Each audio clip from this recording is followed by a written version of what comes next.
दोस्तों, आपका खैर मकदम है हमारी यूट्यूब चैनल रीवायर में। मैं हूं आपका दोस्त मोहम्मद हाशिम। आज के लेक्चर में हम फ़न ख़त व किताबत के बारे में जानेंगे। दोस्तों, फ़न ख़त व किताबत को अंग्रेज़ी ज़ुबान में आर्ट ऑफ लेटर राइटिंग कहते हैं। अब जो ये ख़त व किताबत है, इसकी दो किस्में होती हैं। एक है निजी ख़त व किताबत और दूसरी है सरकारी ख़त व किताबत। सबसे पहले देखते हैं निजी ख़त व किताबत। तो इसमें हमें कुछ टर्म्स याद रखनी हैं। सबसे पहली टर्म है रुक़आह। रुक़आह माने ख़त या चिट्ठी जो एक दूसरे को अपने हालात के मुतालिक लिखा जाए, जिसे अंग्रेज़ी में लेटर या written statement of proposal for marriage या इनविटेशन या मैसेज भी बोलते हैं। दूसरी टर्म है बेचक। बेचक को अंग्रेज़ी ज़ुबान में इनवॉइस कहते हैं। यानी बेचक के माने हैं जब कोई सौदागर या दुकानदार फ़रोख्त शुदा माल की फ़हरिस्त मा निर्ख वगैरह ख़रीदार को भेजे तो उसे बेचक कहते हैं। निर्ख का मतलब होता है रेट या प्राइस या कॉस्ट। तीसरी टर्म है बिल। बिल को अंग्रेज़ी में भी बिल ही कहते हैं। यानी जब दुकानदार या कारीगर फ़रोख्त शुदा माल का मा निर्ख व कीमत एक कागज़ पर लिखकर किसी ख़रीदार से कीमत ले, उसे बिल कहते हैं।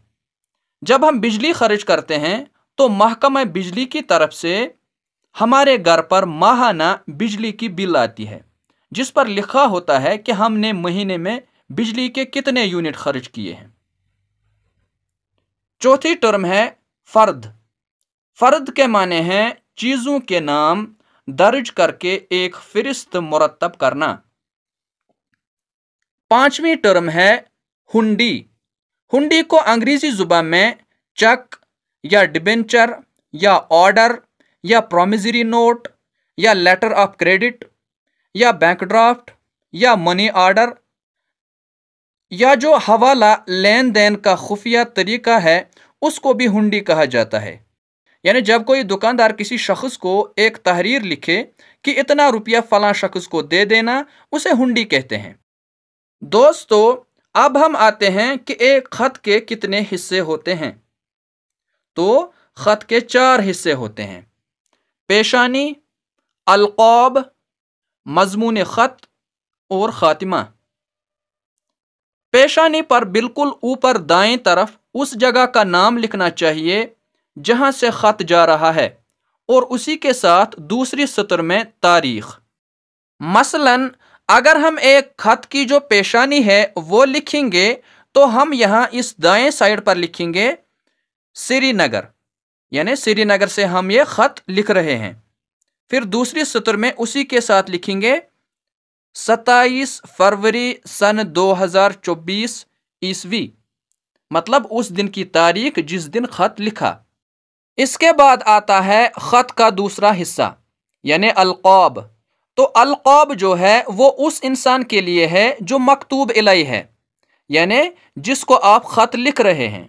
मसलन आप अपने वालिद के नाम अगर ख़त लिख रहे हैं तो अलक़ाब में आप यहाँ लिखेंगे वालिद मोहतरम या मोहतरम अब्बा जान। आपकी मर्ज़ी है जो लक़ब देना चाहें। इसके बाद क्या करना है, आदाब सलाम।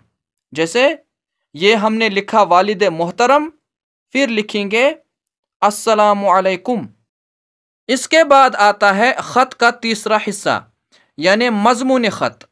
मज़मून ख़त में आप वो सब लिखेंगे जो हमें मकतूब इलैहि को मैसेज पहुँचानी है, यानी जो भी हमें अपने वालिद मोहतरम को कहना है वो हम ख़त के इस हिस्से में लिखेंगे।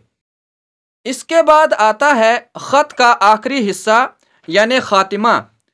तो ख़ातिमा में कातिब यानी ख़त लिखने वाला अपना नाम लिखेगा। जैसे अगर बेटा अपने वालिद मोहतरम को ख़त लिख रहा है तो वो ख़त के ख़ातिमा में यहाँ नीचे लिखेगा आपका फर्मा बरदार बेटा या आपका प्यारा बेटा। फिर दूसरी सतर में उसी के साथ अपना नाम लिखे, जैसे मोहम्मद अफजल। और इस तरह से फिर आपका ख़त मुकम्मल हो जाएगा। دوستو، خط لکھنے کے لیے کچھ ہدایات ہیں۔ پہلی ہدایت ہے کہ خط لکھنا ایک فن ہے، ایک آرٹ ہے۔ اس میں انسان کی شخصیت کا اظہار ہوتا ہے، لہذا کوئی فضول اور بیکار بات نہ لکھیے۔ عبارت کو آسان اور عام فہم بنائیے۔ القاب مکتوب الیہ اس کے مقام اور تعلقات کے پیش نظر مخاطب کرنے کے لیے مناسب الفاظ پر منحصر ہوں۔ لمبے چوڑے الفاظ سے پرہیز کیجیے۔ مختصر اور خوبصورت لکھیے، زبان میٹھی اور پیاری ہو۔ کوئی ایسی بات نہ لکھیے جس سے مکتوب الیہ خواہ ناراض ہو۔ مقصد کو پیش کرتے ہوئے بہت محتاط رہنا چاہیے۔ فضول خوشامد کی بات نہ لکھیے، اپنی خودداری کو بھی ٹھیس نہ لگائیے۔ تلفظ اور ہجے کا خیال خاص طور پر رکھیے۔ سرکاری خط و کتابت کی بہت سی قسمیں ہیں، لہذا لکھنے سے قبل سوچ لینا چاہیے کہ کیا لکھنا ہے۔ اس کے بعد دیکھتے ہیں کہ سرکاری خط و کتابت کی کتنی قسمیں ہیں۔